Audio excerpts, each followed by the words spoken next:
So today, another another morning talk. I think there's another talk tomorrow, isn't there? Okay, tomorrow will be what you do when you leave here talk, but you haven't left here yet. So you've got another full day to understand the Dhamma and to get enlightened and all this other stuff. And even if you do not get enlightened, at least you get close and understand something of what it's like. And just to try and continue a theme, on this retreat I started teaching you how to meditate and just all these little tricks of a meditation. And also just to how you do this by just letting go and not forcing the mind. And then if you really let go, then things happen. There's all sorts of other little bits and pieces to include here, but most of this talk today just more on the insight practices, because people did ask me some questions like that on dependent origination. I'm going to put a lot into this talk, but I'm going to start just with one of the similes which I love, which explains the way of meditation, which is beautiful, and which will explain at last, at the end of this retreat, what Om Mani Padme Hum really means. Because if it doesn't work yet, it's a waste of time, it won't work. So, and it's a very wonderful simile for meditation, and it is complementary to Ajahn Chah's simile, which is sitting under the mango tree. Now, with the two things you're supposed to do under the mango tree, sit still and just open up your hand. And I always interpret that, open up your heart. And many of you have heard me say this simile before, but it's good to remind you of it, of the simile of the 1,000-petaled lotus. Because Om Mani Padme Hum, the Om and the Hum are just words like we do Namo, like Namo Tassa or Namo Buddhaya. It just means like homage to, like worship, respect to. So that's what Om means, and that's also what Hum means at the end. And the two really active words are Mani and Padme. And as many Sri Lankans here would know, the word Padma means lotus. And Mani is the word for a jewel. So all it means is worship or homage to the jewel in the lotus. And that's what it means by words. But what does that really mean, sort of in practice? What is that referring to? And this is a simile in meditation called the 1,000-petaled lotus. A lotus closes up at night time.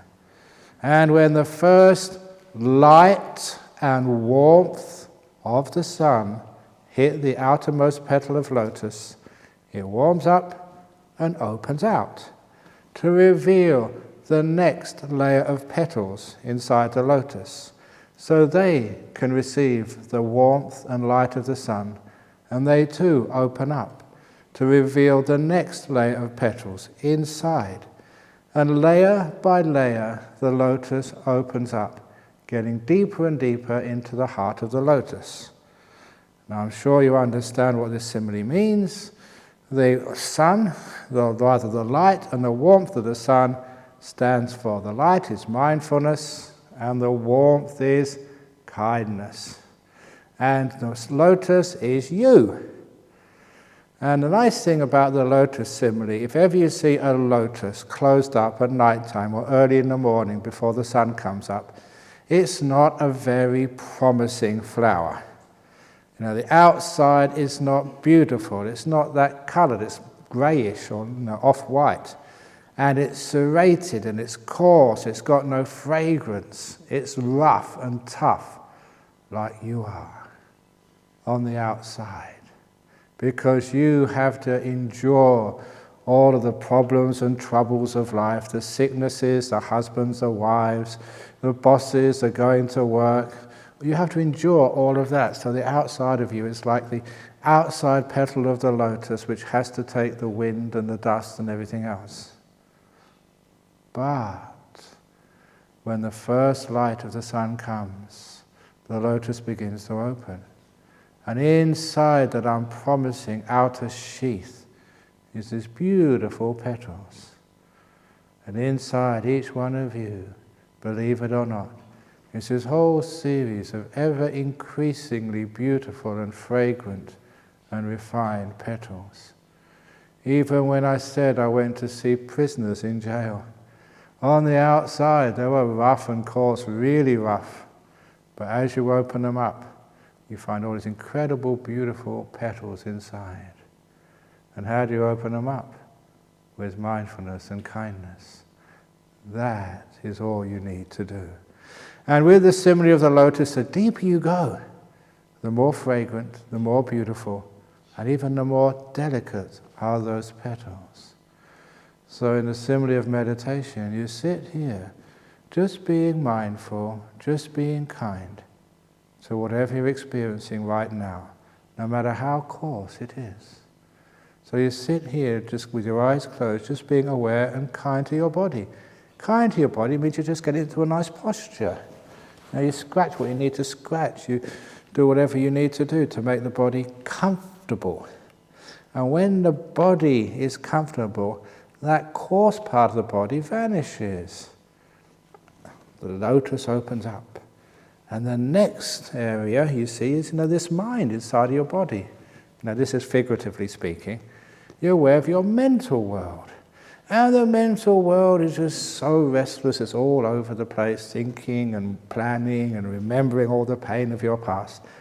And you don't do anything with it. You're just aware and kind.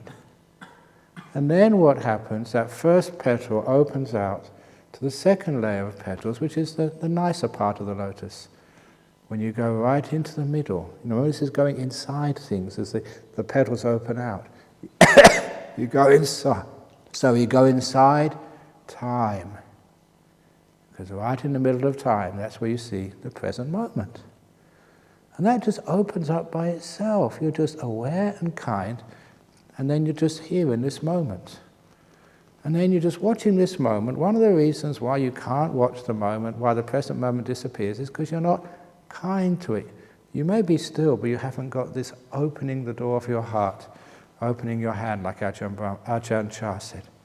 So you're beautiful, kind to this present moment, no matter what it is, just be kind to it. Open the door of your heart, letting it be. And then the present moment opens up. And the next layer, I haven't told much about this, but it's in the earlier books which I wrote, was stillness. Basically, right in the center of the now, you can't say anything. All of your thoughts will stop when you get into the center of the present moment. Because if you examine, look back upon your thinking process, it's all to do about plans or fears, all to do about what happened in the past, or all to do with fantasies. When you're actually right here in this moment, there's nothing much you can say about it. You can say about what happened in a moment ago, but what's happening here? If you really are here, you have no choice but to be silent. So the lotus opens up, just through mindfulness and kindness, from being in the present moment to being silent. And you're just aware and kind of that. You don't do anything. And soon that silence layer of petals, and you're getting into some very beautiful petals now, that opens up. You know what comes out next? Sorry. What comes up next in the middle of that silence comes your breathing. I mentioned this before because everything else fades away and vanishes and disappears because it's not moving, and the breath is the last thing which is moving. It's very difficult to stop your breathing. An old story that many of you remember my predecessor, Ajahn Brahm, and just over 30 years ago when we first came here, there was a guy invited to both of us to try out his flotation tank. He had just brought a flotation tank into Perth and he offered the monks to use it. And I was really interested in seeing how deep meditation you can get when you're in this sensory deprivation chamber. It's totally black, so you can't see anything. You're floating in salty water, so there's no aches or pains in your body at all. There's no pressure there. And it's soundproof. And basically, you can't hear anything, see anything, or feel anything. And I thought this would be a great way to meditate. But in the tradition, we do have hierarchies, so he got to go there first. I didn't mind. I was next in line. I wouldn't have to wait for ages. But after he went in there, the next day, somebody brought a copy of the newspaper to us where there was a big advertisement. This was the day after he used it. Flotation tanks as used by Buddhist monks. Basically, they'd exploited us. They say, oh, have a go in here, so they could use that as their marketing edge to get other people to use this stuff. So because we've been exploited and not being told about this, Ajahn Jacro told me, no, Ajahn Brahm, you can't have a go. Life is full of disappointments. But I asked him what it was like in there, and he said, yeah, you don't feel anything, and there's no sounds from outside. He said, but what I heard all the time, he could hear himself breathing, and because there's nothing else there, that was really loud and quite disturbing. Even if you cut out all the external sounds, there's still what's moving inside. And this is what happens when you open up this lotus. That's all that's left. The last thing which is moving is your breathing. And as I mentioned to many of you, and you probably have noticed this yourself, if you decide to watch the breath, if I tell you to watch the breath go in and out now, what you'll watch will never be a natural breath. It'll be a bit forced. It'll be a bit of a fake breath. But if the breath comes to you, you just let go, and then the breath suddenly appears, then it's always very, very calm and peaceful. It's a natural breath. And this is the Rolls-Royce method of meditation, if you can actually let go enough. The lotus opens up, you've got this breath in there, and it's quite nice.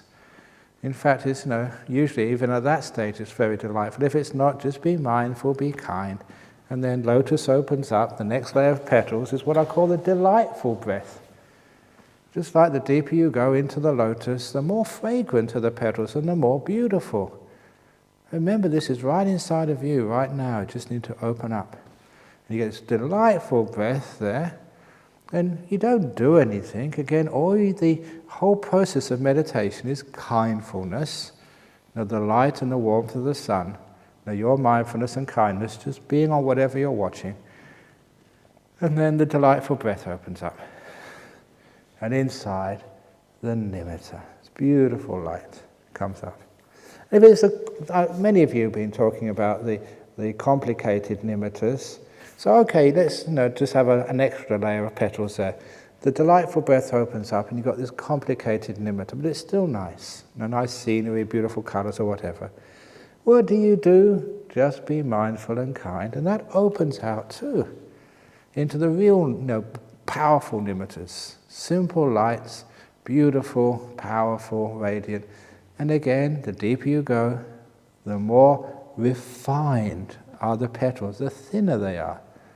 The softer, the more beautiful, the more fragrant they are. Because you're getting closer to the jewel in the middle of the lotus, the Mani Padme. And what do you do with that gorgeous nimitta? Mindful and kindness, that's all you need to do. Don't forget the kindness. It's one of the problems as these meditation techniques have been used in psychotherapy, education, and goodness knows where else. They've taken the mindfulness, and it's been quite effective, but they've left the kindness out of it. So anyone in sort of any profession which uses mindfulness, please bring the kindness back, which is why I coined that word, kindfulness. Put those two together, and it's far more powerful. And this is the light and the warmth of the sun. So there you are with this gorgeous nimitta, and people keep asking, what do you do? It's the same as you've been doing from the very beginning. You've got to open this incredible lotus leaf up to see what's inside of it. And the only way you do that is through awareness and kindness. You may add patience, but patience is there all the time. You can't make these happen in your schedule. That's not being kind to the process. You have to just mindful, kind, and wait. And in the right time, the lotus leaf opens up. In the middle of that incredible nimitta, you get the first jhana. There you're not aware of the light anymore, you're aware of the bliss. It's just like things open up, which is why sometimes people feel they're falling into this beautiful light or being enveloped by it and going to a different state. And that'll be like the first jhana. It's so beautiful inside, and you're so far away from the outermost petal now. That's why you can't feel the body, why you can't hear sounds. You're too distant from all of that.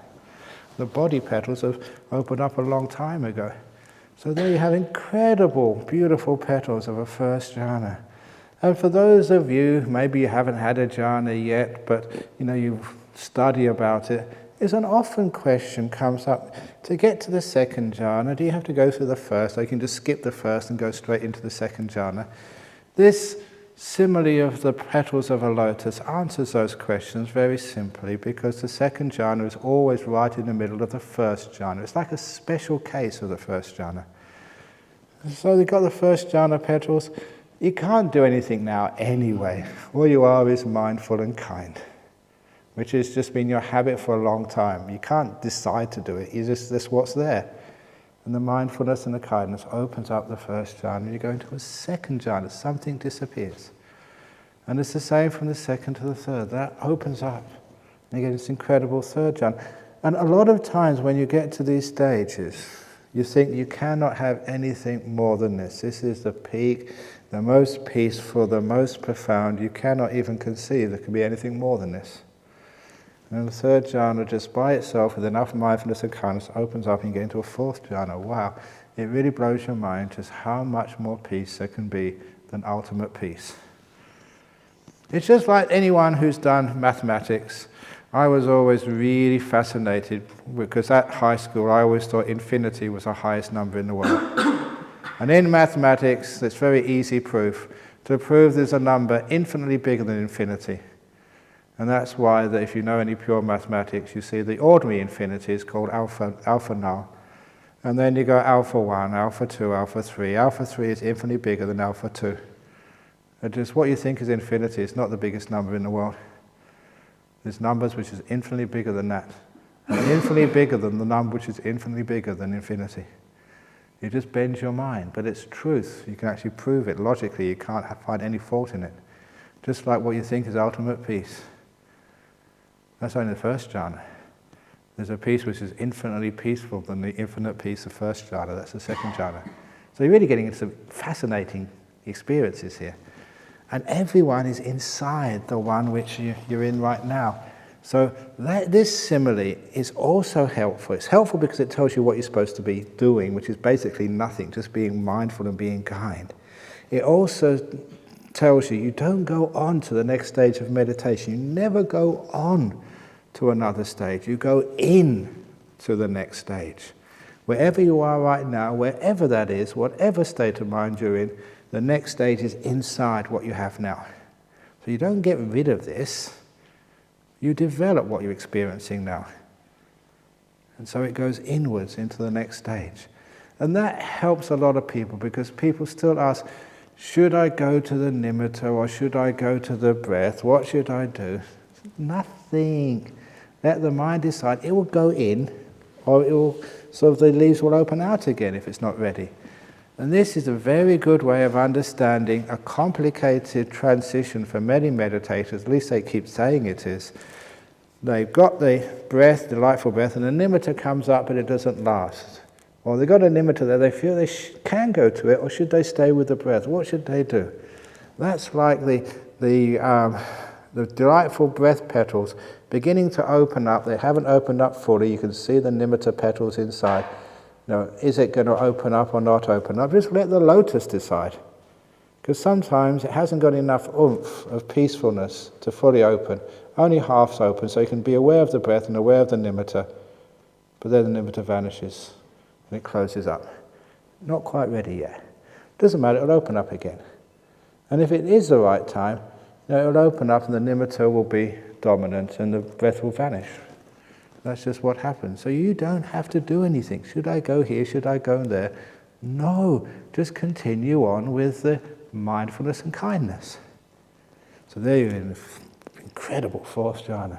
Now these are petals which the like of which you've never seen before, like gossamer thin, incredibly fragrant, beautiful like you've never seen before. And I'm not just saying that trying to wind you up or anything, but that's just what it's like. And then, what do you do next?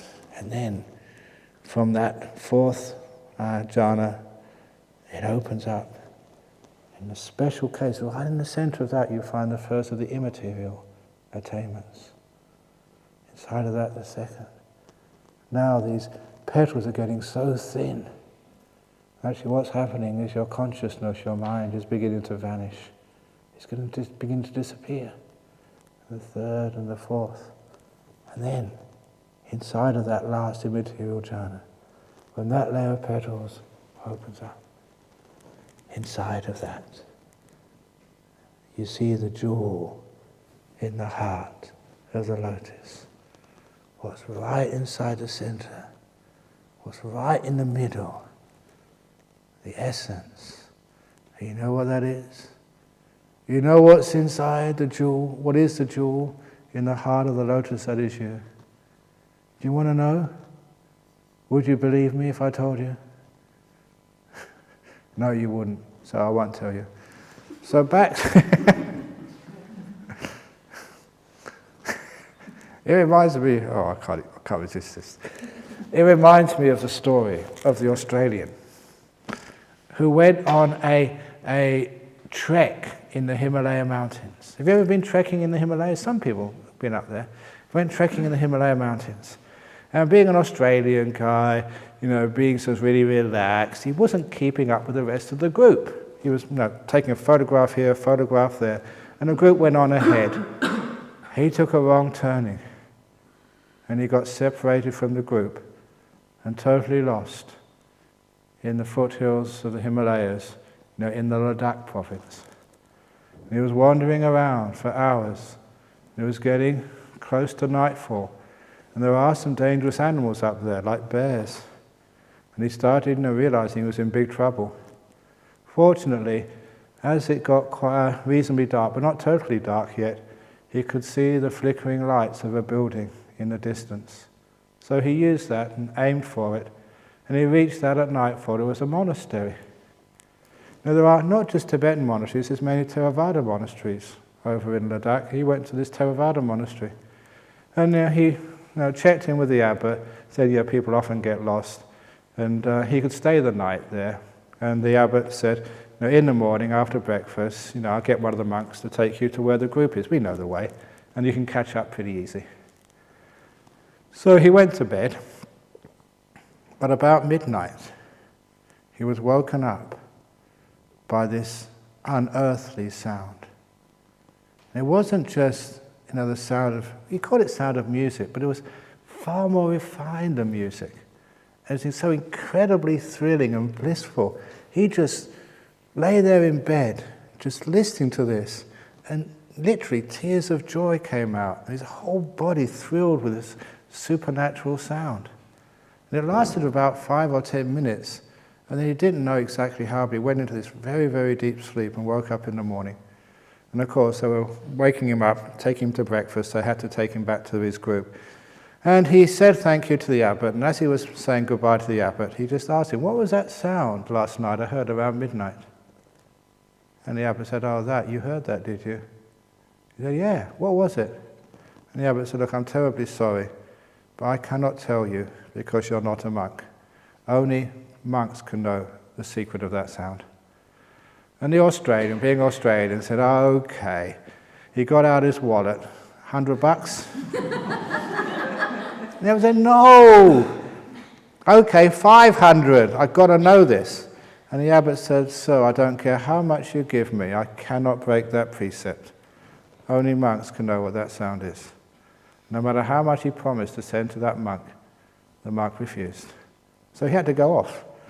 And he went back, found his group, completed his tour, and he went back to Sydney. And when he was in Sydney, he just couldn't get this music out of his head. You know how you obsess with things sometimes? Now this was obsessing big time. When he was at work, he kept thinking of this sound. At night time, he kept thinking of this sound. He couldn't have a social life. He went to a psychotherapist. And the therapist gave him all these mindfulness-based techniques. Nothing worked. And he was driving him crazy. So 1 year later, he was back in that monastery. in the abbot's office saying, look, I need to know the cause of that sound. It's driving me absolutely crazy. I'm going out of my mind. I can't do anything. I need to know the sound of that, the cause of that sound. And the abbot said, look, sir, with all the compassion in the world, I cannot tell you. I can only tell a monk. He said, precisely. I've come here to be a monk. I'd do anything to find out this cause of this sound. And the abbot said, just like in our monastery, it takes 2 years before you can become a monk.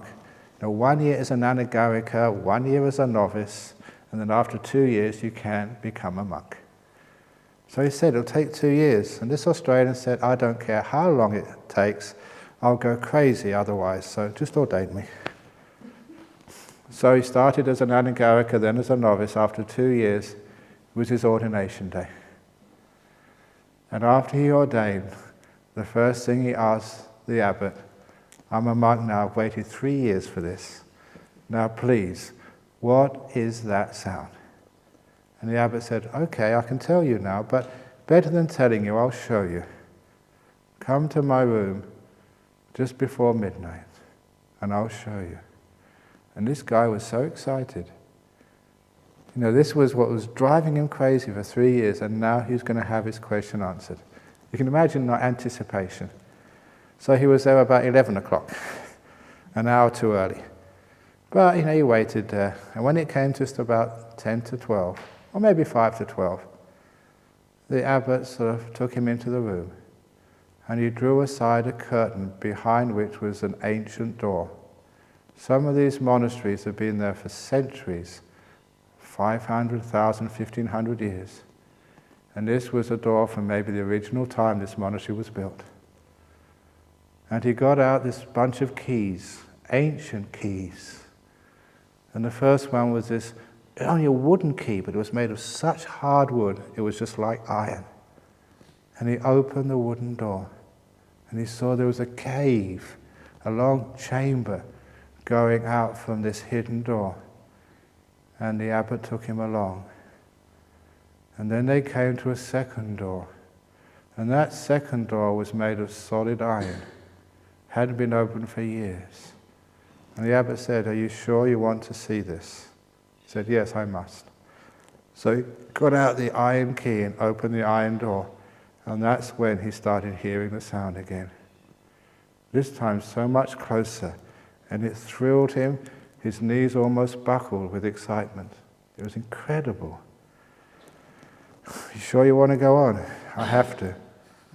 And then they came to the next door, which of course was getting much more valuable. This was made of solid silver. It would be worth a fortune if it was taken to a place like Australia and sold.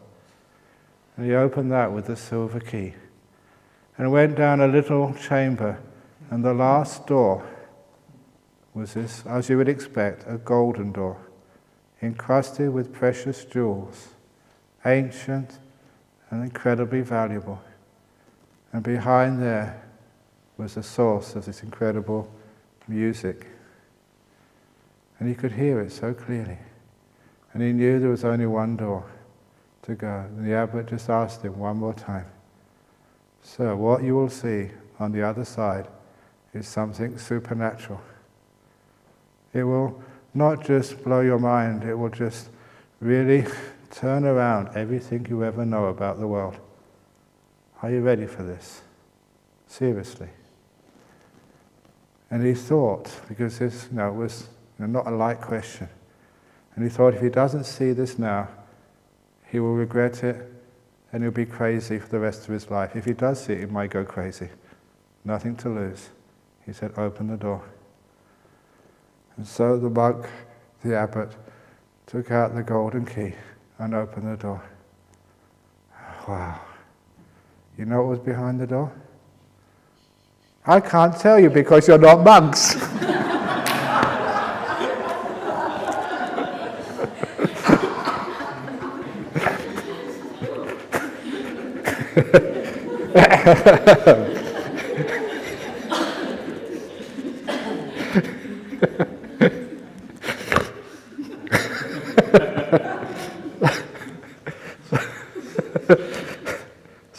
Sorry, I can't stop laughing. So I apologise for winding you up. But I did enjoy it. If you haven't heard that story before, the first time I told that story, when no one knew what it was going to end up, I'd say, well, howling with laughter afterwards. But anyway, the jewel in the heart of the lotus. It would drive you crazy if you knew what it was. You would not understand it. You would not even admit it. Because that brings me to the answer to that, with the jewel in the heart of the lotus. And now I go backwards or forwards to that great story with Ajahn Brahm. When he would come to our monastery once a week, just the last year of his life, to have a sauna. We built a sauna for him. Sometimes compassion and selfishness all get mixed up. Compassion because we wanted him to be healthy, but selfishness, if we built a sauna in our monastery, he'd have to come to see us, and which meant we get a talk once a week. Perfect. That was the plan from the beginning, and it worked. So he would come once a week to have his sauna, but he'd give us a talk first of all. And I mentioned, I think last night, that some of his talks were hopeless. Some of his talks were incredible. It was totally just uncertain whether it would be a really good one or not. On this day, a brilliant talk. And it was so amazing that afterwards you felt so inspired, everything was so clear. And I just thought, instead of going to help my teacher with his sauna, there's other monks can do that, I was going to go behind the hall and just meditate quietly. He meditated for an hour and a half, 2 hours, and really deep, beautiful meditation, which happens when you get inspired. Inspiration is a great cause for deep meditation. If you've got your favorite talk or a passage in the book which really gets to you, try playing that before you meditate, and it really gives a huge lift of energy. So I got a brilliant meditation, and when I came out afterwards, I decided to see if there's anything I could do for my teacher. So I walked towards the sauna. Ajahn Brahm was coming the opposite direction. We'd have to pass each other. And that's when he stopped and stared. Now, sometimes a good monk does read your mind, but only when it's worth reading.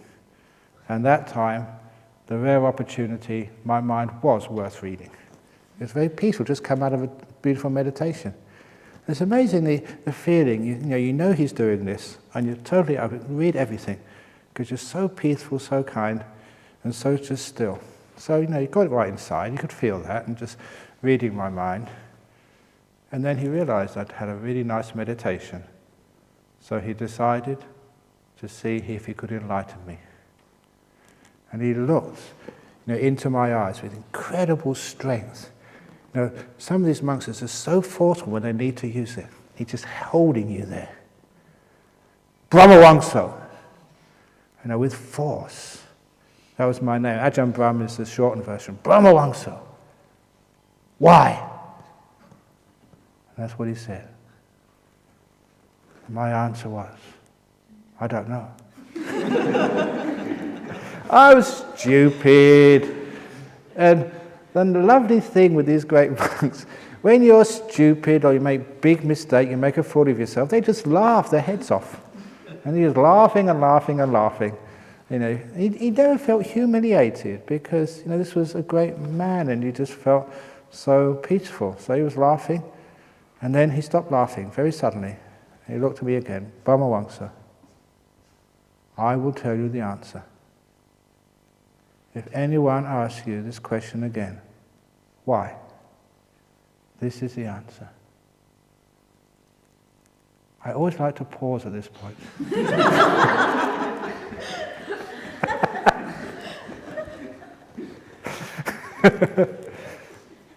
This is the answer to the question why. There's nothing. There's nothing. My me arai. And he looked at me and said, Brahmawangsa, do you understand? And I said, yes. He said, no, you don't.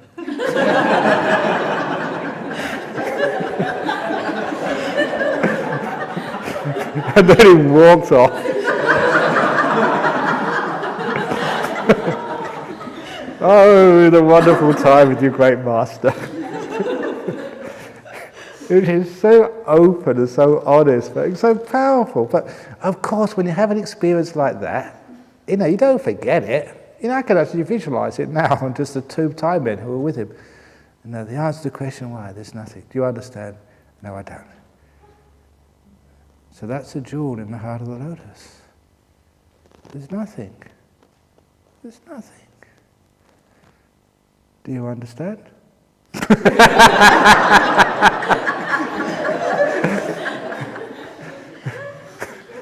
That's why you just got to go into it. So that takes me on to just this idea of non-self. We go so deep inside our body and mind, to see what's actually in there. This is actually how it happens. Mindfulness and kindness creates a stillness that things vanish. The outermost layers, the outermost petals disappear one by one. They open up, they open up, they open up till you go to the jewel in the heart of the lotus. There's nothing there. That's the experience of non-self. And sometimes you can't think that. If you start thinking about that, it drive you crazy. You say, okay, Ajahn Brahm, who gave the talk? Now, who came in here? Who taught this? It's just too many questions, because you need to go deep into the meditation to be able to see this. To see this, no one there. Also, that's the non-self. So what gets reborn then? Because Buddhists believe in rebirth. So how can you have sort of nothing there, but still have this process of life after life? And some of you can remember some stuff from your previous life. How can that be if there's nothing there? And that is precisely what the Buddha called about the process of dependent origination, how rebirth can happen without a soul. Because he called this a process, not a thing.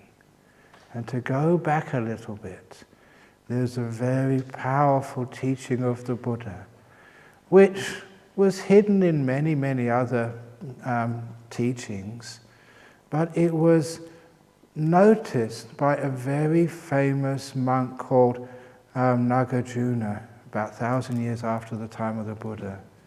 And he used that to actually establish, basically to get Buddhism back into line with original teachings. And it was called the Madhyamaka philosophy. Sometimes people think it's Mahayana, but most people say, no, this is actually basic Theravada.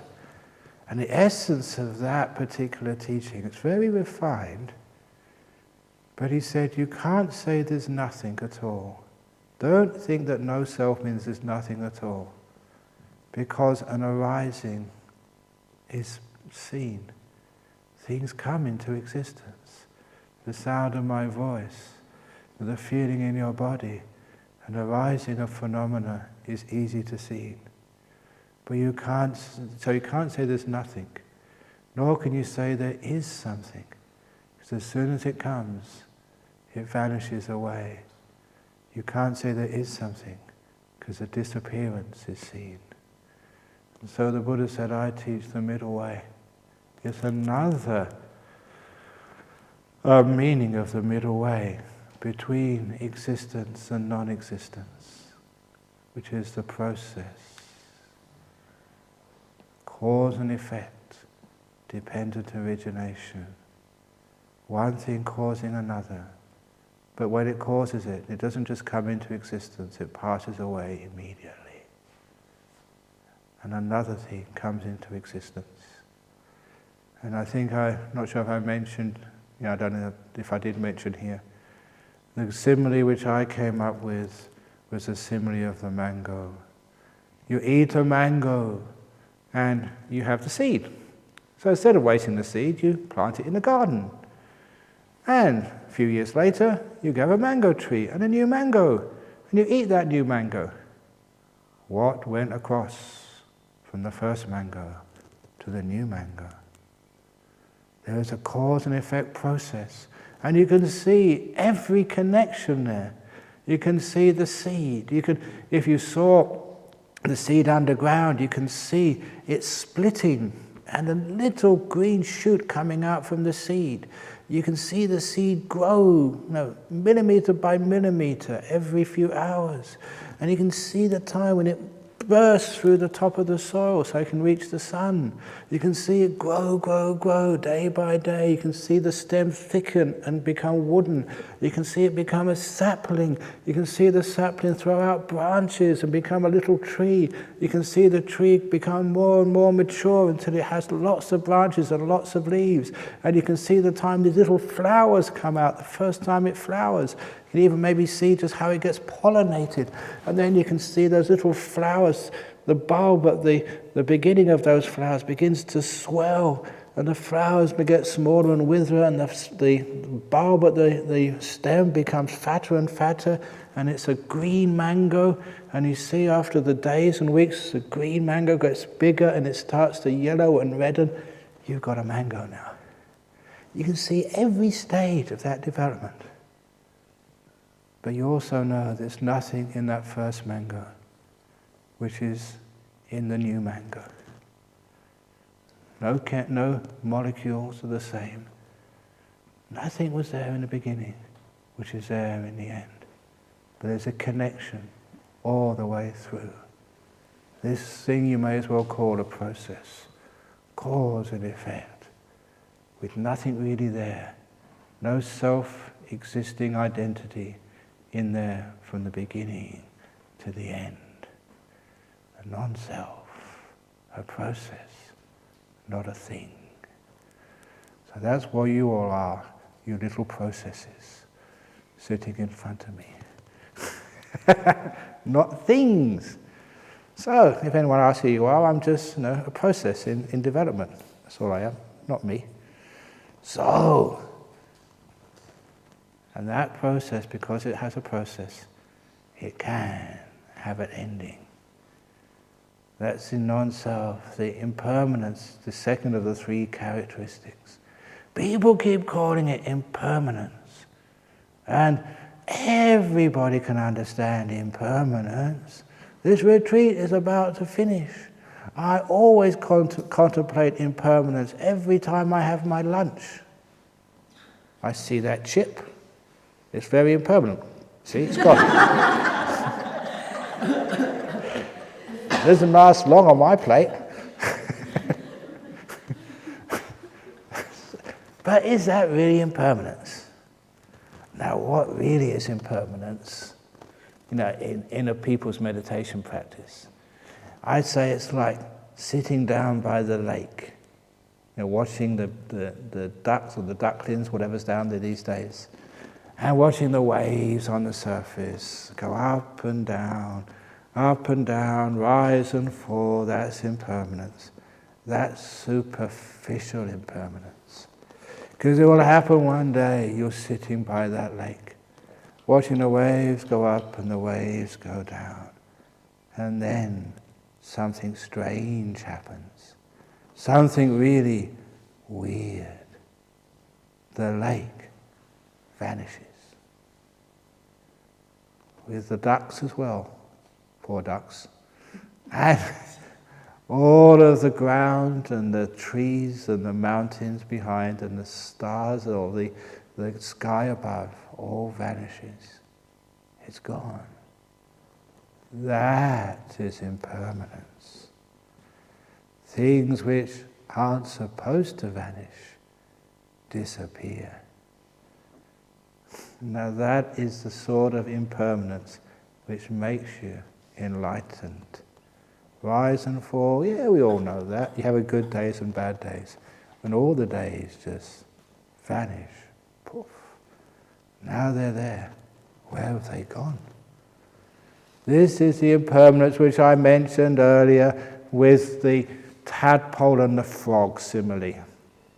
Things which have always been there.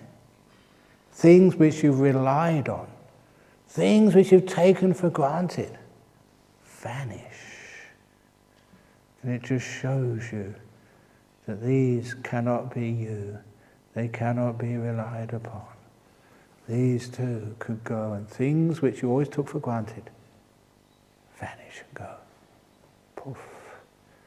And that is the impermanence, which creates streamliness. And once returned, there's a non-return, there's an arahats. And of course, that's scary stuff, because we think attachment is only to our money or to our body and other stuff. No, that's just easy things to understand, you can have to let go of. But imagine attaching to other stuff which has always been there. What defines you, what you think you are, your consciousness, your will. Even when your body vanishes, many people get the heebie-jeebies. They come, and I always remember this Singapore guy, and he just started meditation, and he came up to me, he was like, I've got to go, I can't stand this any longer, I'm freaking out. I said, why? I was sitting there, my hands disappeared. Oh, come on, if you're freaking out at that, you've got no hope. You're really going to freak out big time later on when your whole body goes, especially when your mind goes as well. There's only small stuff, hands going. They come back again, the world comes back again, but you see it for what it truly is. The mirage of consciousness. That's what they call it. Actually, they're mirages of perception. The consciousness, they called it a magician's trick. When the Buddha described these 5 khandhas, all you know about this world, he described your body as froth on a river. Little bubbles all stuck together. You prick one and it goes, there's nothing there in this body of yours. And I like that, because if any of you ever study theoretical physics, you come down to the Planck level where he calls reality the quantum froth. You can't say there's anything inside of it. It's just, that's the way they describe it. The quantum froth at the base of all existence. There's nothing there. Just like the Buddha said. And you got these pleasure and pain, joy and sadness. What is that? He called it like on a rainy day. A raindrop hits a puddle, plop, and it's gone forever.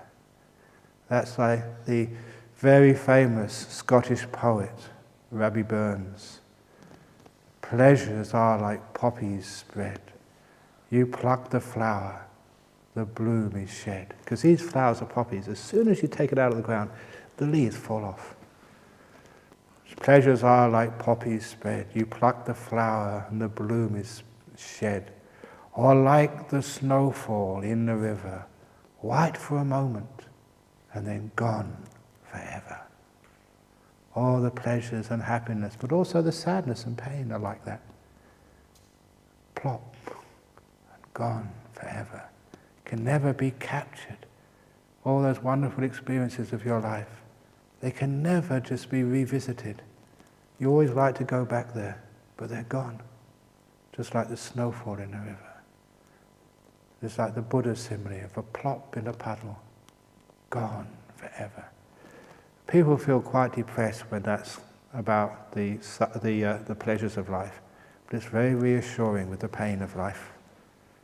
The pain is just plop, it goes, it will pass, it has to. No, it's the nature of it. So don't worry about it, it will go.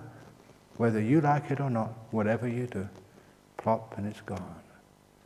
And then he had the perceptions. The perceptions, the way we look at things. This is a boy, this is a girl, this is Ajahn Brahm. I'm a stream winner, I'm a non-returner, whatever you perceive yourself to be. That's where the Buddha called it a mirage. Like seeing a pool of water on a hot road. It's not a pool of water, it looks like that. It's just the way the light is reflected because of the inversion created by the heat on the road. It looks like a mirror, a bit of water, but it's not, it's a mirage. And a mirage is something real there. You're not imagining the light. You're not imagining the rainbow. It's there, everyone else can see it. But it's not the real thing. You are giving it a meaning it does not deserve. It's a mirage. And I like the Buddha's saying to Anatta, when he said sex is a mirage. You take it to be pleasure because of your cultural conditioning. And you experience it as pleasure. But he said it's not. It's a huge irritation. And I like saying things like that because it's so confronting. People say, Ajahn Brahm, you've gone too far. Sex is pleasurable. But we are willing to question everything. Is it? And you ask neurologists. Apparently, I remember people gave me articles when I started talking like this. And apparently, people, I don't know how they've done this, they put these gizmos on the brain while they're having sex. And they've actually shown the parts of the brain which light up are the same as the pain centers. The truth, according to science, is sex is painful. But, am I convincing you? But because of your cultural conditioning, it's a mirage, the perversion of perception, you look upon it as the greatest fun in the world. And the whole industry, the whole basis of much of the economy of the Western world depends on selling you that sex is fun. And the Buddha said, is it? Challenge everything. Anyway, I like stirring people up. So this is the perception is a mirage. And if it gets to, now this is the nicest one, the fourth kanda, this is thinking and will, especially thinking. Now, he called it, the Buddha called it like this banana tree, which hasn't got any core to it. But, all praise to Bhante Gunaratana. Not many people in the West know a banana tree, but they certainly know an onion. And the onion simile was absolutely just so perfect. That Venerable Gunaratana said that your thoughts are like an onion. When you peel it, it makes you cry. And you keep peeling it and peeling and peeling it, and there's nothing in the center. It's just all leaves, which create a lot of pain in your eyes. And the best part of it, even the word onion. An onion, it goes on and on with an eye in the middle. That's so lovely. And that's what your thoughts do. They go on and on because there's an I in there somewhere. There's a me. And that's a lovely way to stop your thoughts. If you now have a bit of non-self, it's not my thoughts, it's not my life, none of my business. It's so easy for thoughts to stop when you take the center out of them. Me. So that is your thoughts. An onion with no core to it, or like the will, which I've been saying. The will does make you cry. And there's no core to it. You look inside, there's nothing there. It's not me doing the will. And the last of the 5 khandhas, the consciousness, that was again the magician's trick. And especially the magician's trick of continuity. Thinking that it's the same me which got up this morning. It's the same me which is going to have lunch in a few minutes. It's the same consciousness. It feels that way. But have you really seen it clearly?